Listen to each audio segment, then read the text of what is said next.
Frankie here. Today I am here with Domkey to talk about experience and knowledge on breaking. Dom, thank you so much for joining me today. I dragged him out of bed. He just got to bed at like 2 a.m. It's a few hours later, and here we are. We're going to talk about breaking.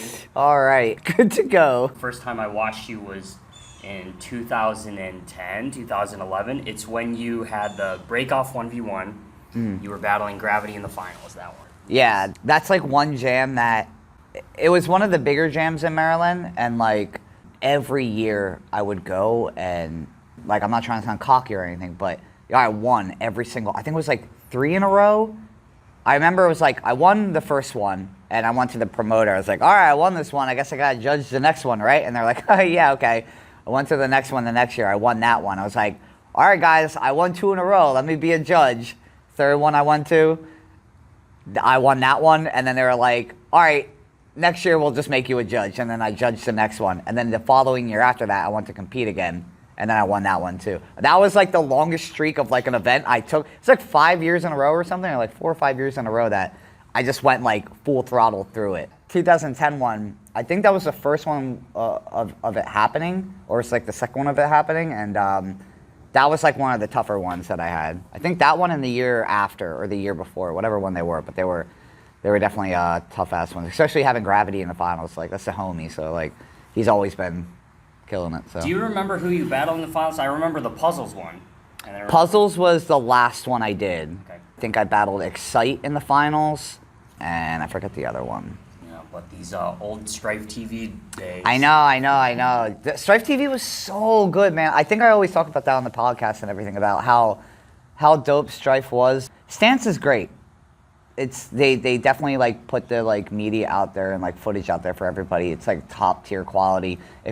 I mean, let's be honest, like as we're breakers growing up, like we want the footage, like, and we want to like showcase what we do, and Strife makes it available for, hey, if you want to take this footage and put it on your Instagram or whatever, you go and do it. Like, so they kind of give you that cameraman aspect of being there, because when we were younger growing up, like, we brought our own camcorders, and like, if we didn't get footage, like, we were kind of relying on somebody else to be like, hey, can you send me this? And it would take like weeks to get footage or something. So, you know, it's like kind of like a double-edged sword, because it kind of like, I don't know, being at every single event and, you know, filming at every single event, it kind of waters the dancer down. So it's like, instead of seeing somebody, you know, one time every 3 months, we're seeing them literally every weekend or something. We're spoiled. We're spoiled is what it is, which is kind of bad. At the same time, it's very convenient. If you want footage, you have all these ways to get it. Of course, we can have an entire discussion about the effect of footage on people's style and how they approach the dance, but let's save that for a little bit later. Yeah, I can talk a long time about this. Born in '87, breaking since '99. As we take some time here to reflect on your breaking journey, and then of course get to watch some old footage. One of the things you've talked about online, and I was just mentioning this offline here, you know, I'm a big fan of the podcast and the streaming type of work that you've done. What you've talked about is breaking can be so freeing, and it can fulfill us in different ways, other than just, of course, the competing. And if you can have a more big picture perspective in that way, you won't maybe miss out on certain life experiences, right? What is one of the biggest life lessons that you've learned from breaking? I think breaking is just part of life, well, if you're part of the community like that. 90% of my friends are from breaking, and these guys are like, you know, still that I'm very close with, like, they're not even breaking anymore. I can't say I like learned anything specifically from breaking, because it's just been part of my life, you know, like, it's not really like I learned from breaking. It's kind of like just breaking is just here, you know, it's just, it is. So I'm grateful for breaking, for like, you know, the friends that I have, and like the amount of people I've met and places that I've traveled to. I can say some things that I regret not doing, taking advantage of being out of country and asking promoters to be like, hey, would you mind showing me around your area or something? Versus like, I think a lot of people think, well, when you go to an event and you're like, oh, I'm going to France for the weekend, you know, people think like, dude, that's awesome. Like, it's crazy you're going out to France. You must be doing like all this crazy shit out there. When in reality is, you have a flight on Thursday, you get in on Friday, you sleep at a hotel, you wake up right away to go to the event, which you're kind of shoved in a back room waiting to go on stage. You go on stage, you do your rounds, you go backstage, you go back to the hotel, you go back on a plane, and you get out of there. I could have taken an opportunity to be like, hey, let me spend an extra day out there so I can go explore the city, if I can go like explore some areas to go hiking or something in. As I got out of breaking, from traveling from breaking, I started to realize like, shit, maybe I should have took this opportunity to kind of explore where I was actually at versus like just being there for breaking and only breaking. Literally when I'm out of country or if I'm traveling for a jam, it's like 90% of the time I'm talking about breaking or I'm at the event or people are like, yo, let's practice. And I'm like, it's cool. But I think getting out of breaking, I was like, shit, I wish I used some of this time to actually explore, you know, the world like more than kind of focusing just on one aspect of, you know, just breaking. If I can say anything, like going back to the question of learning anything, take breaking serious if you are serious about it, but also like realize that there's more to life than just breaking. Make friends with everybody. I know people want to play like the villain role in breaking. Yo, I'm the badass. It's cool and all, but like at the end of the day, once all this is over, you know, you're done with the competition type of shit. Life is gonna hit you and you're gonna realize like I was the villain. Not a lot of people like me. I get it. Some people don't give a shit about making friends in this situation. They have enough friends. But for me, like I've been here to make friends the entire time, which is why I usually kept it like chill with basically everybody that I met. Not everybody's gonna be breaking forever, you know, and I think I've always had that in the back of my mind is like, I don't want to be one of those 60-year-old dudes like trying to like enter competitions and shit still. I think we all got to realize that the people that we grew up watching, like, you know, they're going to slow down, and how you acted in the scene while you were part of the scene, like fully competition-wise and meeting people is going to affect the way that you feel when you are slowing down and are out of the community. Not out of the community, but just not competing that much anymore, so. A few things that you talked about there. The first thing, I'm posing this question, what is the biggest lesson from breaking? And you're saying that since you've been so immersed in breaking for so long, you're looking at the world through the lens of breaking. Yeah. More so how you feel about it. So that's an interesting point. The second thing, I like how you mentioned, it's 3 things when you travel. Hotels, a lot of airports, and just backstage. Yeah. The last thing you're talking about is you're not 22 forever. Yeah.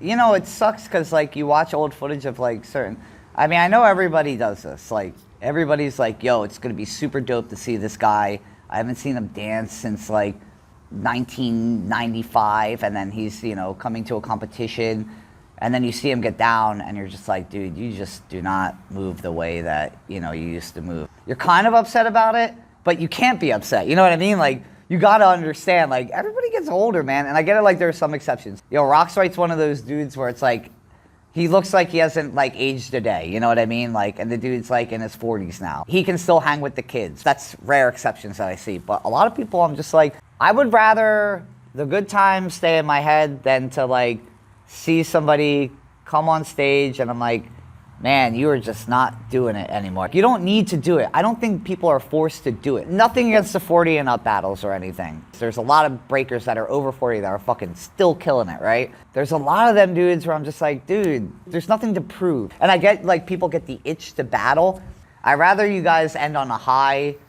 Even for myself, sometimes I watch footage and I'm like, man, shit that I was doing when I was a kid is, like, kind of ridiculous. If I trained for it, I could probably go back to it, but I don't have time. People got to be realistic with themselves. Life is something that is going to hit you at some point, depending on how much time you're dedicating to breaking. If I see myself, like, kind of, like, not doing as well, like, I'm cool. I don't need to compete, you know? I don't think anybody needs to really compete. Get your wins in and then just ride off into the sunset. Dude, that's what you need to end on the high, man. I'll say this, like, out of my, like, competition ride, my, like, win to loss ratio, my wins are definitely way up over my losses by the time I ended, so.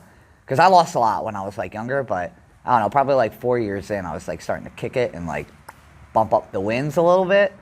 And then, dude, there's just some point I was just like, shh. It was a rare that I took an L. I felt good by the time I ended. I think that's what matters the most. Exactly.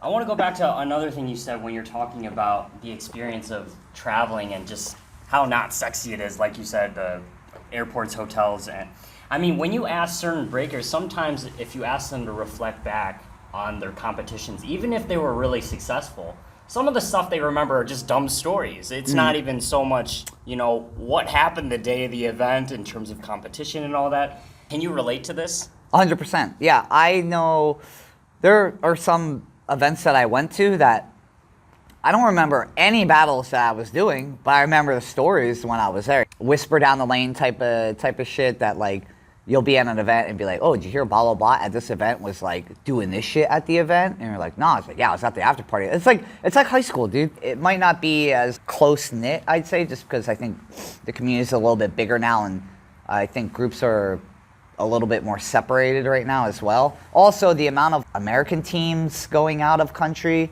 I feel like it's a lot of like one-on-ones out of country at this point versus like the crew battles happening out of country that like America is flying over. Like, I don't remember the last like American team that went. It's probably like Rock Force or somebody like recently that went over, but the stories definitely outweigh like, I think, the actual battles. Like, also because you're just battling every day anyways. Memorable battles will stick in my head, but like if I'm at a competition, I'm just battling like random people. Like, unless it's like memorable, then it's just the stories obviously are going to overtake it. Crew battles, especially for the States, we're not going overseas as much. Thinking about it from a promoter's perspective, I feel like it's harder to track down crews nowadays, like as a unit. Maybe it's because there's so much emphasis on 1v1. One, I think it's easier to fly a single person out. It's cheaper. I feel like it's 99% of fucking battles today. It's like Red Bull BC1 every month now, where it was like you waited one time a year for these best one-on-ones to come together. Like, it's like I watch like 10 BC1s a year at this point. Same roster of dancers battling against each other. I guarantee you, whatever's going to be happening at BC1 this year, you can go back to a jam earlier this year and probably 90% of that roster is going to be at another competition that did a one-on-one. It's easier for people to process that aren't really into breaking because they're not watching a 20-minute long crew battle. And if they're like, all right, I'm done after one battle. Being realistic, if I wasn't into breaking, I probably could only handle so much break. I mean, it's like, I see it if I'm like sitting down with like my family or like my friends that aren't into breaking, like they can only watch like so much of breaking. Put it on for like 20 minutes and they're like, all right, let's put something else on. I get it. It's not like I'm getting offended or something. I'm like, guys, you're not understanding their styles. Like, I'm not gonna go in deep with it. Like, I totally get how it is from like an outside perspective. The one-on-one aspect is probably the easiest to digest. At least in the States, not traveling out of the country, I do feel like crew battles are making a little bit of a comeback. I think so, yeah. With like Vans in the Circle, I know it did really well. Freestyle session has always been like the crew battle. If I ever think about a crew battle happening in the States, freestyle session is always the first thing I think about, just because maybe I grew up with it, but like it's always been like the crew battle to go to. But I feel like just even locally, like organizers locally, even if it's just a small jam. Yeah. They have more cognizance. Oh, a 5-on-5 would be more interesting. 5-on-5, yeah. I think a 5-on-5, the reason why people don't touch 5-on-5s is the time that it takes. I see a little bit more of like 3 versus 3, but I think that's where people like are with the limit. To be honest, I see more 3-on-3s than I do 2 versus 2s. Like, I don't know that many 2-on-2s. I know a lot of 3-on-3s. I know a lot of 1-on-1s. And I think people chalk it up a 3-on-3 as being like a crew battle, and I don't, that's not a crew battle to me. Crew battle is like 5-on-5, minimum.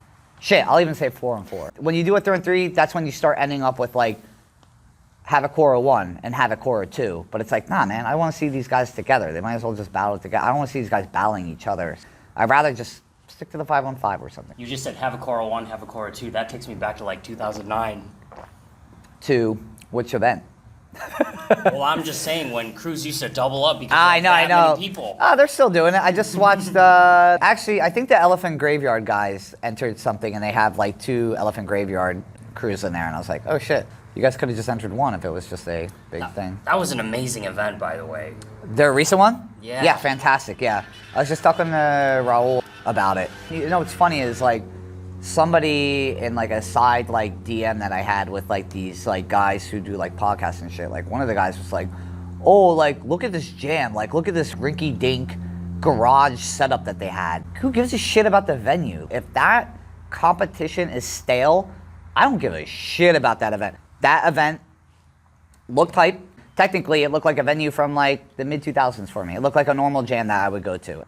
Originally, 4F was a crew made up of, it was like a Maryland crew. I'm not sure if the original one was all Maryland, but it was like guys that were like super close together. I know it was like Evil Ben, LT from Lines of Zion. Noob would be part of it. 4F stands for Fighting Fist from the Floor. So Demo, Toys, Peter, Zax, and me. Around this time, I think we're kind of like in a mindset of like, yo, if we go to Ohio, like we're pretty good out there. Like we're pretty sure we're gonna win out there. Let's just go out there, like rip it. If we don't, we don't. You know what I mean? Like, but I do remember at this jam we battled. It was like the Squadron, but not the Squadron. What the fuck was the crew? Flava Squad. That's who it was. That's who it was. Smoke from Phase 2 in it. I think Lego's in it. Maybe Dawes and Lino. We go to Ohio and we're like, all right, we can like, you know, we'll be good out there. Like nobody's good's gonna show up there. And then the Flavor Squad guys showed up. We're like, oh shit. Well, I don't know if we're gonna beat these guys, but whatever, man, we'll do it. We ended up winning, which was fucking sick. Yeah, this is Smoked in Ohio. It's a long ass time ago. I miss that shirt. We all had like these awesome like 4F shirts where it's like, we had a symbol, like a logo for 4F. Man, some old stuff.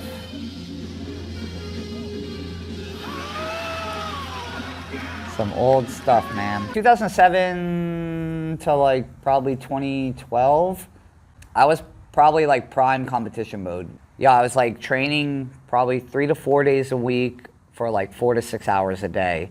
My room was basically like my like lab. I didn't have a bed in my room. I didn't want a bed in my room because I wanted to practice in my room. I had like a carpet floor, huge ass space, and I would just practice in my room like every night, record myself. During the daytime I would practice, and then at nighttime I would go to Napalm's studio, the karate studio that he has. I'd create in the daytime, and then at nighttime I'd go to practice. Yeah, this one. Yeah. This is like around that time. All of us always push each other too. Like one of us would notice one of us getting better, and we'd be like, shit, he's getting better. I need to get to that level. It kind of like creating a very good dynamic of like our crew kind of progressing, where like, especially like with the amount of time that we had to practice. Like I wasn't working. I got out of high school. I went to a tech school for like computer technology and whatnot. I had like a backup plan in case breaking didn't work out. I think that's like very important for anybody getting into breaking, is to have a backup plan. They see it from an outside perspective and like, oh man, like this guy's flying around, like he's getting all these gigs. He must be making so much money. Like just being honest, the money in breaking is like not enough to support you. It's extremely rare, and you gotta be extremely big into the hustle of getting gigs and making sure you have a gig every weekend if you're not doing the whole teaching route, you know, opening a studio or something. It's there, it's possible, but it's extremely rare. You gotta hustle a lot, and just some people are not made for that shit. Luckily, I had a backup plan, but I can say I made a living off of breaking for probably like 10, 15 years from just breaking. So it's there. It's just, you know, you got to push it. But this is when I had time to actually like practice like that. Like I practiced because this was my job basically. Like I practiced for like 6 hours a day because I had to like win competitions. Did I want to go the competition route and like be forced to like only do competitions? Like honestly, like competitions kind of get beat after a while. But if you want to keep your name relevant, you got to look good to get gigs. Like, so yeah, I would practice that much. Like it's just, you know, competitions are a way to get your name out there, probably the easiest out of everything. I spent a lot of time practicing in my room. Nighttime, I would go out and basically show like my crew, okay, this is some new shit I made up. I wouldn't say that, but I like go to practice it. Like, oh shit. Based off of their reactions, I'd be like, all right, I'm gonna keep this. Or I'd be like, this is stupid. They didn't say anything, so I'm probably just not gonna do anything. But it's a good way to like, you know, gauge, like you create something, you show your crew who technically should be real with you, again, which is why it's good to have people around you that you can kind of respect their opinions, and they'll be very truthful with you, because sometimes what happens is you get people that are like, they'll give props to anything that you do, and it's just like, come on man, just be real. Is this good? Is it not good? Because then when you go to the outside to an actual competition, like maybe your 3 friends behind you are being like, woo, like going crazy, but 90% of the fucking people are like, what the hell is this guy doing? I think the situation that happened with fucking Ray Gun at the Olympics is like, partly due to this, where people are hyping up a certain situation where they could have been like, yo, this is pretty fucking bad. You probably should not be doing this right now. And kind of just let it go open in the air, and that's what fucking happens. Be a true friend, yes. Be a true friend. We're going to roll this clip. Based on everything you just said, how did you know what to practice specifically? Like, who are you inspired by when you're in your bedroom, when you're going to practice here? How did you know what sort of things you wanted to practice in terms of your style? Breakers should always be focused on everything. Competition-wise, if you want to be the best, like, you gotta have everything. Style is very important. Also, so is having the basics and the structure of being a breaker. My goal was to hit every aspect of breaking. A style perspective is probably the hardest because you have to develop your own style. You're either gonna make it or you're not, but that's what everything is built around. If you don't have an original style or like a sick style, something that just looks fresh, then everything you're doing it for no reason, basically. Like, if you don't have a good style and you're doing like the most amazing power moves, like, cool, you got good power moves, but what separates you from anybody else? Like, anybody else that's doing good power moves. People get stuck and they're like, I don't understand why I'm not winning competitions. I have all these big moves, basic footwork down, I got all like the structure complete, I listen to the music. When it comes down to people remembering you or to getting like flown out to places, if you're not really like looked at in that aspect of like, yo, this guy's different, this guy's like his own like style, like, you're not gonna get them opportunities. I think creating your style, and it's not something that you can just like, okay, one day I'm gonna wake up and here's my style. It's something else. Like, it has to evolve over time. Once you're like, I don't know, 10 years into breaking, like, you probably should start working on your style if you don't have a style like developed yet. You know, usually people will end up developing their style within like a couple years, but it's better to get on it sooner than later, because the later you get on it, you're already like kind of like in the game and people have an idea of how you break. Have an idea of what direction you want to go so you're not flip-flopping. I know people that have been dancing for like 20 years now, have not developed a style. They look kind of almost like beginner. Like, they look like they've been dancing for like maybe a year. That's what I mean by like, some people are gonna get it and some people are not gonna get it. And the sooner you kind of start realizing, hey, I need to start developing, or I need people to talk with as well. People don't have people to talk with either. So it's the reason why I'm starting this Patreon like class that I'm starting up next month, for people that don't have people to talk with about, you know, breaking. Like, people don't have people to talk to sometimes. They're wondering why they're not making it past like prelims, or like, how come people aren't really like respecting them like in the ciphers or anything. And it's like, if you're out in the middle of nowhere, or like just, you know, you're not part of the community to have anybody to talk to, like, you're never gonna know. If I was to watch a cipher happening and I'm seeing all these guys like trying to rush in and try to get in a cipher, my thought process would be, all right, so the more I go out in a cipher, this is gonna give me a better chance to get recognized. Like, I'm cipher hungry. Like, that's not cipher etiquette at all, you know? And you won't know that because you have nobody to talk to. You're seeing shit online, you're going about it in like a complete different direction. But going back to the original question of what I was focusing on, style was definitely one, and then it was key points of like all like breakings. Obviously power, footwork, obviously freezes, dancing. So I would focus on like everything. Depending on like what I wanted to do at practice, yeah, it just would depend. Like, some nights I do a whole entire power practice. Some days, some weeks I'd be like, yo, I'm just gonna learn air flares or practice all my air flares all week. And then go to practice and me and Napalm would go back and forth with like power combos. Some other weeks I'd be like, all right, just for today, I'm just gonna practice some like shit that I made up, some creating shit. Some other days, oh, I wanna get this stack freeze down. So they always differ depending on like what I wanted to practice. When you talk about style, is style something that you are more cognizant of? You have to develop it as you're thinking about it, or is it more of a result? You can't overthink it, because that's when you're gonna get stuck and you're gonna be like, I don't understand why I'm not, like, why my style is not evolving into anything. I think style should be kind of just a mix of what you want yourself to be. For me, I took a lot of inspiration from different breakers that I grew up watching. Say, like, I'm inspired by these 5 breakers, right? And these 5 breakers, I became a hybrid of me. So I am like the birth child of these 5 breakers. My style is the child style of these 5 breakers all together. This evolved style, which is my style, now gets thrown in with a bunch of breakers from around my generation for the new generation to take. And now this new breaker is now taking this hybrids, all these hybrid styles, and making their own hybrid style out of that. So I think that's where styles kind of start to go down the line of like generations. We do have to keep structure of breaking, right? If we're not keeping the structure of what was given to us, are we even breaking? No, we're probably not breaking. There's no rule book to breaking, which is true. And I come from a generation where like people were literally sitting on the floor on their asses, like threading the entire time. I think as you grow older and you kind of mature up and you kind of like get to really dig deeper into breaking, like you do realize like the structure that was given to us is something, and we should be respecting that structure that was given to us. You can do whatever you want in breaking. Because like at the end of the day, like nobody's here to say you can't do that. Like I'm not here to say you can't sit on the floor and thread. Like you can do it all you want.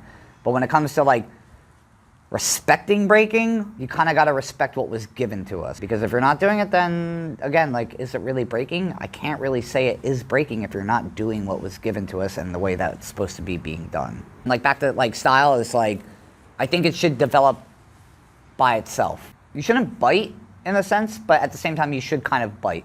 As in, you know, certain people that you watch, you should take little aspects of them and apply it to yourself. I can say for like Dizzy's footwork for myself. Did I bite any of his moves? No. But there are certain movements that he does that I would mimic with other dancers' movements that I mimicked, kind of just made its own thing out of it. Yeah, it's weird. It's almost like a scientist kind of thing where it's like you're fusing like styles together to make one hybrid style. You should be taking inspiration from, you know, people, and not just breakers, but like you should be taking inspiration from like everything in life. Literally take inspiration from like, I was big into anime. I mean, I'm still big into anime and like gaming, and like I took inspiration from like certain animes or certain games or like certain comic book characters, and like, yeah, I applied them into my style. Does it mean I like literally did what like they're doing? No, but certain things that I see like characters do, and I'm like, yo, that's like pretty sick. How can I take that and structure that into breaking? The more inspiration you take, the more you're going to be able to fuse into your style, and just over time it's just going to develop into something. Take all your inspiration, sink it into your style, and that's how you create your own style.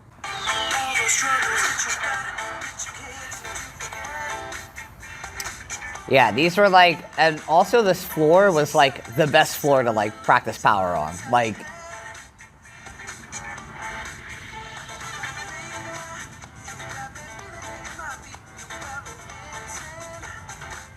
it's like some of these, it's like I don't remember exactly move for move that's going on here, but I know the flow that is going on here.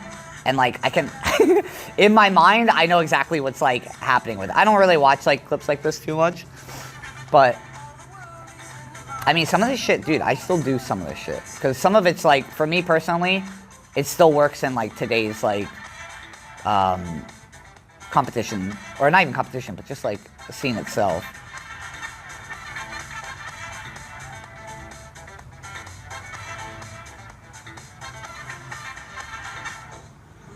And like some nights, like when I would like record like practices like this, I kind of like, they were like good practice for competition nights, basically. So like this would kind of get me prepared. Like this is probably like a night where like that weekend I'm like going to compete or something. So I'm running through like a lot of shit that I'm doing.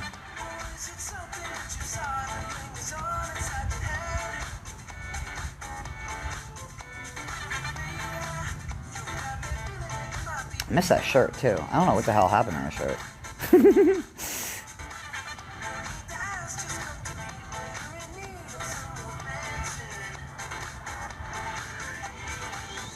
Also, like, I think people also talk about like music choice for shit, and they're like, yeah, man, how come you're not doing like hip hop music in it? And it's like, dude, I don't make these clips for like breakers, like just breakers. Like I make them for like my family to watch or like my friends to watch too. And I was really into house like growing up as well. Like I was into like all types of music. Like I think that's something that people get stuck on as well, is like just because we're in hip hop doesn't mean we have to listen to just hip hop. Yo, there's so much music out there that like, especially growing up, there was so much different music being played at jams compared to what's being played now. It's like, it's mind baffling. I was just with Scheme in Japan, and like out of like probably all the DJs, Flake and Scheme are probably the two DJs I talk to the most. I talk to Scheme on like, I probably talk to him like once a week, like every so often. So like, cause he was out there spinning it, and I was telling him like, yo man, like what stops you from like playing like, you know, some of this shit at like a jam, you know, like this is what I miss about going to jams, is like, I miss going to a jam and hearing tracks that are like, all right, it doesn't have to be hip hop. It doesn't have to be disco. I know people are like, oh man, disco, like I don't give a fuck if it's disco or not. Like if it's a beat that I can break to or like dance to, like, yo, I'm gonna like it. I'm gonna enjoy it. I miss going to a jam, hearing a track from like, I don't know, like the 70s and being like, dude, this shit is so fucking dope. Like, what is it? I gotta find this track. It's not a beat that was like made by somebody. You know, it's not like a produced beat. It's like a track from the 70s or 80s that somebody went and digged for, found it. They're applying it into like their set for the competition or something. And I'm like, dude, this shit is dope. Like, dude, what's the song? Like, the song is so fucking ill. Because today, and it's nothing against like DJs today. I understand exactly what happens today with like copyright situations. And let's not go down that road. I know. I understand everything that happens with it. So like, I don't know, like even the classics and putting 4 classic break songs in a competition is not like, yo, I'm so glad that they put the classics back in the break. Like, no, I care for the classics, but at the same time, like, I would like more music found from the 70s and 80s, 90s, you know, that like is not being played. I'd rather like hear music I can dig for versus like knowing that this guy created it. It's, you know, a boom bap like beat that is just like played at like the competition. Listening to a song, there's a feeling to songs like outside of just that beat, right? There's lyrics to songs. Certain instruments can add so much more to that song. Like a guitar can add so much to a song, like feeling wise, dancing wise, like, and it will just move you in a different direction than just focusing on just the beats of like, you know, your snare, you know, a fucking cowbell or something. I want to point something out that you're talking about music, and you kind of pointed it out with what you were saying when we were watching that clip there too. You think that some of the stuff you were practicing could be appreciated competition-wise today. And this kind of relates to what you're saying about music. If track is timeless, what is the most timeless music? Let's say, I mean, one could argue maybe like classical music. Several hundred years ago, still people today can appreciate it, right? Yeah. That's just a really interesting exercise to do, I think. Like, there are certain breakers that were breaking earlier on, maybe 20, 30 years ago, that they looked fresh then, people appreciated them then. 10 years later, people still appreciate them. 10 years later. Even today, there are some breakers that their style is timeless. Yep. If someone from, let's say, let's not go too far back. Let's say like 2010. If we took someone today and you showed that footage to people in 2010, how do you think they would react? Hey, look at this guy from the future. Yeah. I think power move wise, we'd be like, holy shit, right? I mean, back in like 2010, we had like KYS. We still had Ruin still competing a lot. The mid 2000s was like the rise of like the Korean powerheads, where like we have Bruce Lee, KYS, The End. You know, Shorty Brick was still like competing. Thinking about like IBE times, because like IBE it was like Shorty and them. But like power, I think is next level right now. If you showed me a clip of, you know, the 3-year-olds today on Instagram that are doing one-handed, you know, 7 one-handed elbow air flares in a row, I'd be like, dude, what the fuck is going on, right? Like, holy shit, that's amazing. Style is hard to say. Like I was talking to you earlier about, for me, certain things like doing air baby with 2 hands, like to me, that's like kid stuff. We practice doing air baby one-handed, jumping into a freeze like air baby one-handed. Like we did that because using 2 hands was cheap. Like we didn't want to use 2 hands. You wanted to evolve that to only have to like use it as an actual freeze on 1 hand. Today, people get away with doing baby freezes. And to us, like, if you were to do that, like, if you did a baby freeze against me, like, in, like, the early 2000s, I'd be like, dude, what are you doing? It's called a baby freeze because it's literally the first, like, freeze that you learn. It is a baby freeze. Like, I don't care if you're stopping on the dime or what. Like, you're just doing a baby freeze. It's not. But today, like, if you do a baby freeze and you stop on, like, I don't know, a horn, people are, no matter what, you're going to hear people in the crowd go, woo! Somebody's going to say, woo! Right? That level of difficulty, I think, is just kind of whack. I don't really hate it. I just think it's like not that good. You know, there's nothing to it. You know, it's not like I'm gonna be like, holy shit, dude, you just did a baby freeze to the cowbell. That shit is bonkers. Like, I don't think my mind would process that back in 2008. I wouldn't be like, dude, guy is seriously sick, man. Sick ass baby freeze. Or like even like the handstand stuff that goes on today. Like, I get it. Like, people are listening to the music. But there's different ways to go about listening to music than flailing your feet around in the air, trying to hit all the bells and whistles with your... Like, I get it. Like, we're listening to the music, but, like, I don't know. Personally, for me, like, I think it's, like, kind of like... I just feel like anybody can do it. You know what I mean? Like, but even stacking today is, like, yo, we learned stacks on one hand for a reason because we thought doing stacks with two hands were just very cheap. It looks noobish when you're using two hands for a handstand in a competition. That's the reason why we practice so hard. It was like, yo, we practice so hard to get on one hand. If you showed me people doing handstands in 2008, I'd be like, yo, what the hell's going on over here? I think we had a little bit more of a mindset of evolving the style or evolving the level of difficulty. Again, it goes back to the music. The music and crowd reaction is kind of handheld where you see something being done to the accent of a song, they think it's dope. But I think dancing is much more than just that accent of a song. There's a rhythm, there's a groove. And that's why I say, going back to older tracks, of like having layers to a song versus like just the beat and one little accent to it. The music plays a role, the audience, the setting that you're dancing. And in answering this question, because the original question was, how would someone from 2010 react to footage from today? You're kind of also answering why people today can still appreciate footage from, say, exactly. 2010. Yeah. Yep. No, it's 100% correct. I think people just got to understand that breaking is an evolving style and, an evolving dance form, right? And it's going to go in different directions. Who knows where we're going to be at in 10 years from now? We're going to get to a point where dynamics, which also might be a reason why we're kind of focusing on the music a little bit more today. Not focusing on finding better music, but focusing on listening to the music more today, is because dynamics gets to a certain point where it's like, what else are we gonna do? People are trying for a double air flare right now, right? And like that's where like the peak of like the dynamic is right now. Like nobody's been able to do a double air flare yet.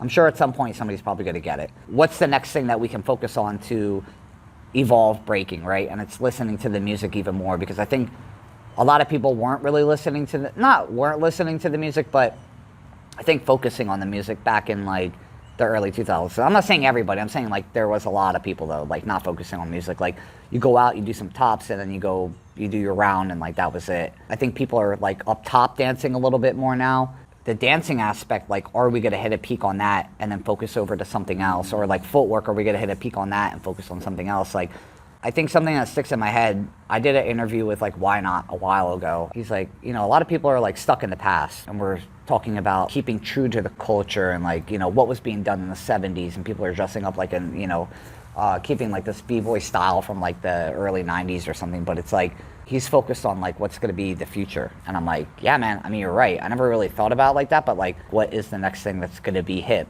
How are we evolving this into the next step? We're actually going to wrap it up here, Dom. Any last thoughts for our viewers here? If you guys ever have a question or ever curious on something, like I'm always free to talk. You know what I mean? Like any opportunity I get to talk about breaking, like I'm always here to talk. I'm always here to help. I'm going to start a Patreon, like teaching more.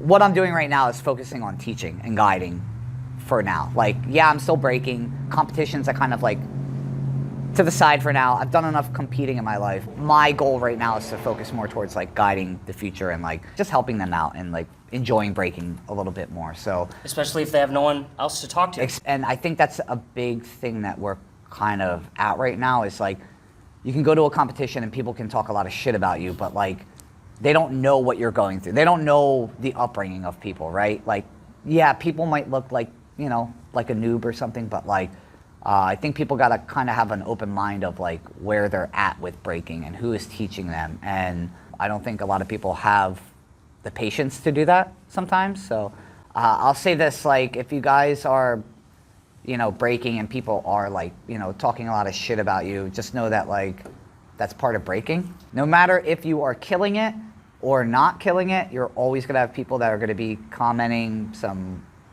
pretty dumb shit, especially today. Like the internet is ruthless today. I give my opinion about something online and I get fucking DMs out the wazoo on like, hey man, I get what you're saying, but like, dude, this is completely incorrect. You need to watch what you're saying. I'm just like, dude, I don't even know who you are. I have OGs messaging me like, people need to boycott you. I'm like, I'm not even anybody. What do you mean boycott me? It's like I'm making money or something from like all this shit. Put it aside, don't pay any attention to it, and move on with your life. It's fine. Well put. Hopefully we'll see you soon. Good luck with everything in the future. Future-wise, like competitions are kind of like on a back burner. I mean, I'm like trained for it, you know what I mean? Like I could easily just go back and compete whenever I want to. I think motivation is like the biggest thing for me. It's like, what are your whys in this point in your life? Yeah. it might be exactly. different Yeah, from yeah, 10 yeah. years ago. Exactly. Yeah, yeah. I think motivation now versus then is like completely different. You know, once you compete for 17 years straight, I think you guys will understand. Like, okay, maybe I don't need to compete that much anymore. Yeah, future-wise, it's just going to be probably judging, workshops, teaching online, podcasts, still being part of the community, just like not really too much heavy on competition-wise. So. Well, that sounds good. Thank you Yeah. so much. Dude, again, thank you. I Domkey. appreciate it, for sure. And we're out of here. Peace. Bye.